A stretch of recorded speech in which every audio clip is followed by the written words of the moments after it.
Sometimes it was really difficult to find that spot where you felt like you belonged.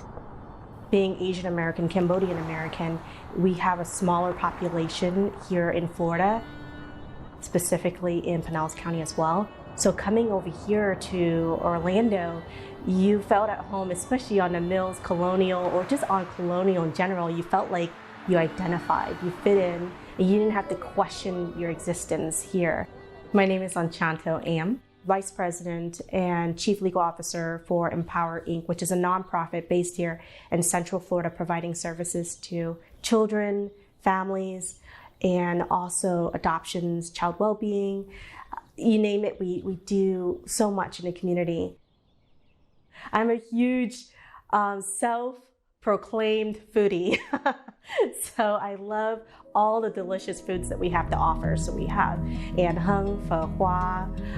We also have sticky rice. We have all these beautiful coffee shops and ice cream shops in this area. And I always feel like you learn so much more about a culture or a place by the food.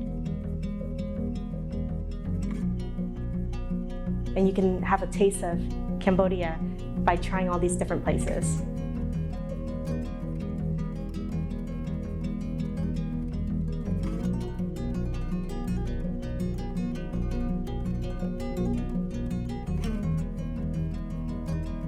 You walk into these grocery stores, you smell the food, you can see the fish, you can see the crabs, you can see all the different options that they have in the vegetables, and you feel at home because you know you're only a few ingredients away from making a home dish or a few ingredients away from taking you back to the memories that you had growing up.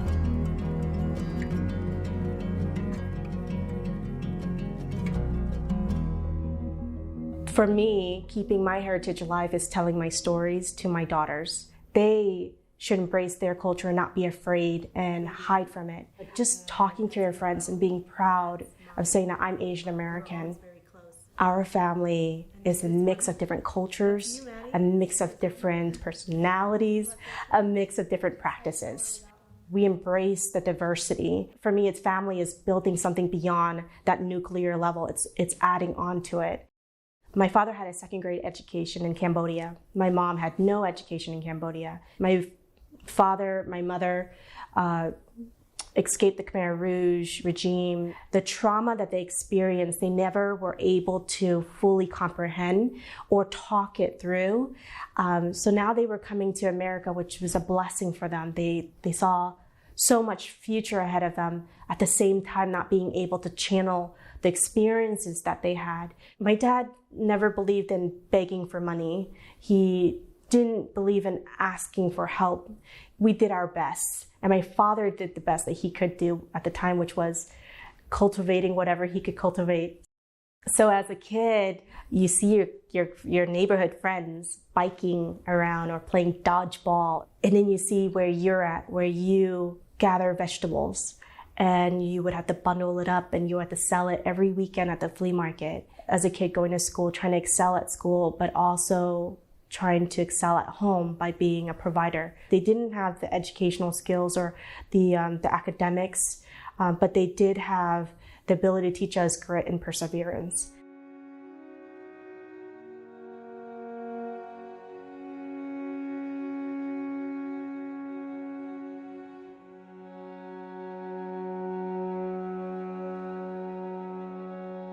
When my father was still alive, and I remember him tearing up, and he said, "Do you know where your name comes from? Your name comes from?" And I said, "From you, Dad." And he said, "No, it's a mesh of 2 words." And I said, "Okay, elaborate." And he said, "Enchanté in French is enchanted, or pleasure to meet you." And he said that was his favorite word because that's the only French word he knew. And then chantu is a flower in Cambodia. He combined the two and he said, Onchantho is your name. I want you to know that you are a flower that was dug up from the roughest terrain and was replanted in a different place, and you thrived.